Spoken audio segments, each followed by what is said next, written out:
In most African communities, the primary goal of a young girl is to get married, and immediately after marriage, the family's quest for babies begins.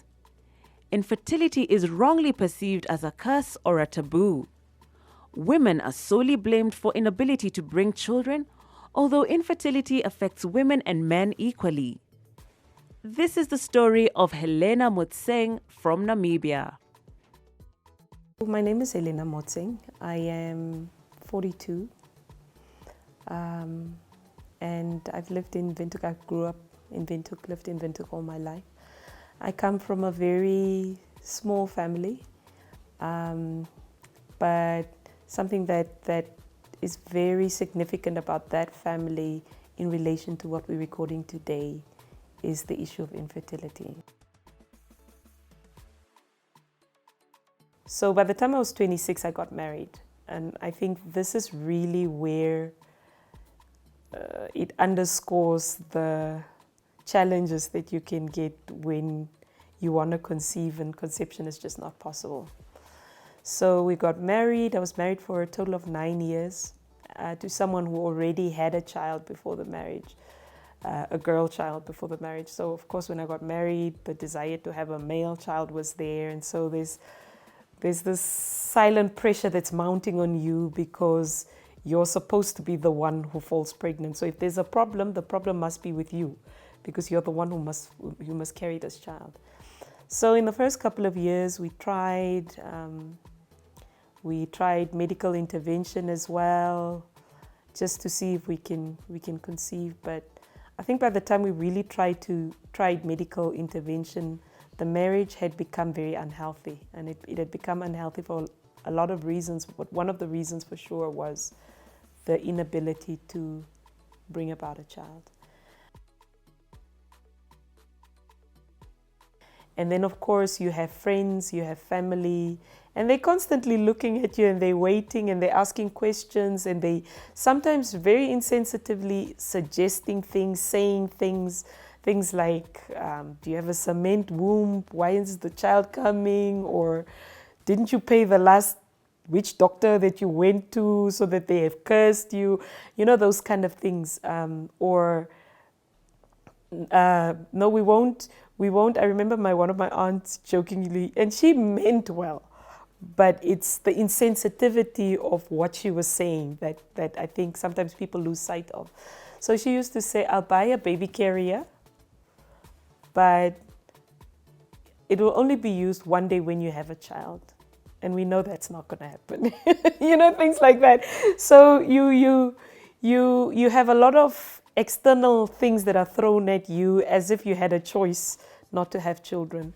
And then you have a lot of internal stuff that you're constantly going through that you need to mitigate. And those things, two things together, can be very troublesome. Whether my husband was supportive in my marriage when it comes to fertility issues or not, I don't know if I can say he fully was. I think in his mind he probably thinks he tried, but I think there is a lot more that could have happened, and I think there's a lot of reasons why it might have been that case. So in my instance, I feel in his mind, perhaps he thought that was support. In my mind, it was totally not. In my mind, there were just gaps and holes all the time.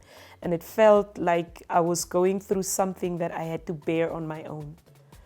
To the extent that at times you would say, okay, let's go for IVF. I will pay for it. And that already tells you that I've owned the problem. The issue of having a child is not ours. The issue of having a child is my problem. So I need to,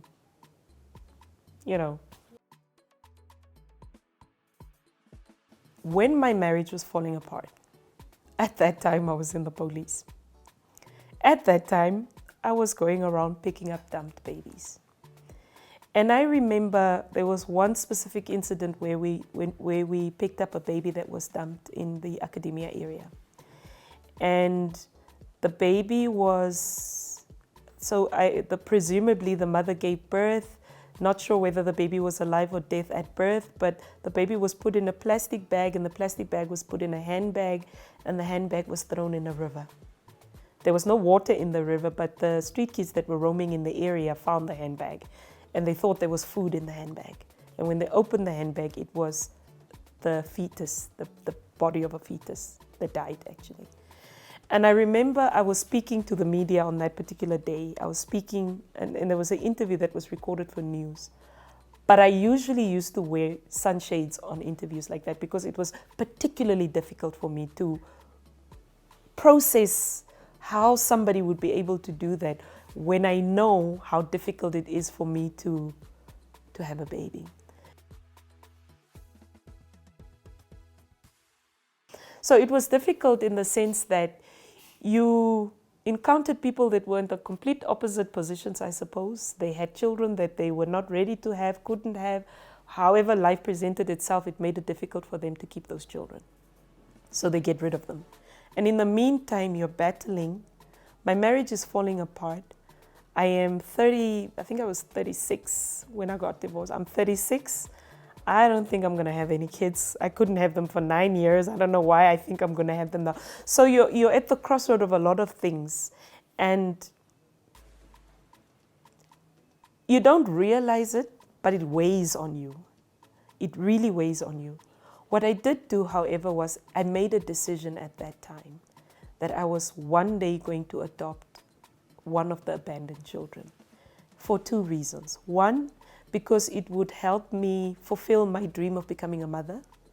But 2, it would also allow me to respond to something that I have a significant problem with beyond just criticism, because I think we do that quite a lot, you know, we bash people for. So eventually that's where my journey went to. Fast forward a couple of years later, that's where my journey went to. So I think for people who throw around the insensitivity intentionally, shame on you. The same way that you're not going to make fun of somebody who sits in a wheelchair or is blind, or the same way that you do not want somebody to make fun of you because you have, you're not heterosexual. Or the same way that you don't want somebody to make fun of you because you're black or you're white or you're Chinese or you're whatever. It's the very same way that people that struggle with fertility don't want to be made fun of. It's painful often.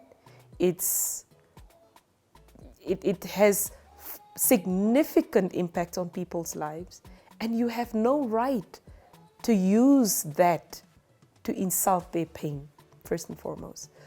They deserve the same kind of respect that you know, some people can be cruel. People can say you are ugly. And the same way you don't want to receive a comment like that because you think it's undeserved, it's misplaced or whatever. It's the same way that people with infertility would feel. It's not a condition often that you choose. Sometimes it would result from a number of things in your life, but nobody gets born and ticks a box and says, okay, I think I want to tick this box because this is just the struggle I want in my life. Most people don't. If we come like that, you know, you can't bash me for being that. And then secondly, you can't expect me on top of that to carry the shame that you want me to carry. If you want shame for that, carry it yourself. It is your load, it is not my load.